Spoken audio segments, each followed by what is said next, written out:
ইনশাআল্লাহ মোটামুটি ভালোই আছে, দেখা যাক কি হয় বিক্রি। এখন দাম কত? দাম দোসাই 2,20,000। এটার দাম 2,20,000।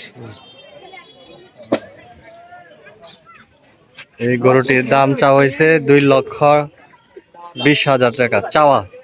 নানান ধরনের গরুর পাশাপাশি এখানে মহিষ, গরু, নানান জাতের এসব গরুগুলি মূলত কৃষকরা প্রতি বছর পালে, আমরা যতটুকু জানি কৃষকদের গরু এগুলা।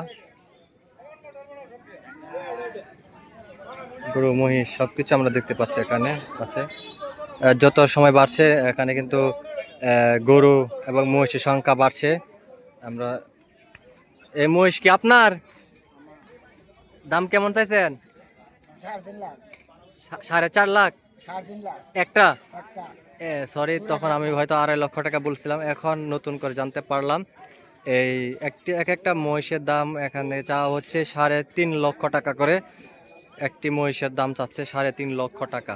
গরু কি অবস্থা বাজার? আমি কই না গরুর বাজার ভালো, ইনশাআল্লাহ মোটামুটি ভালোই আছে, দেখা যাক কি হয় বিক্রি। এখন দাম কত? দাম দোসাই 2,20,000। এটার দাম 2,20,000। এই গরুটির দাম চাওয়া হয়েছে 2,20,000 টাকা চাওয়া, বিক্রি হয় নাই।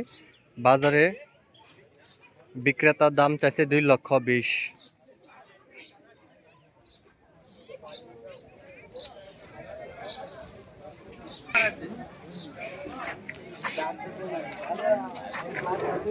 2,20,000 করে দুইটি গরুর চাহিদা বিক্রেতাদের। এখনো ক্রেতা বাজারে তেমন আসে নাই, আসলে দেখা যাবে দাম দর কেমন চাওয়া হচ্ছে। এটা হচ্ছে পলাশতলী বাজার মাঠে, ঐতিহ্যবাহী পলাশতলী বাজার মাঠে গরুর বাজারে আমরা আরেকটি গরু দেখতে পাচ্ছি, বিশাল আকার দেহের একটি গরু পলাশতলী বাজারে।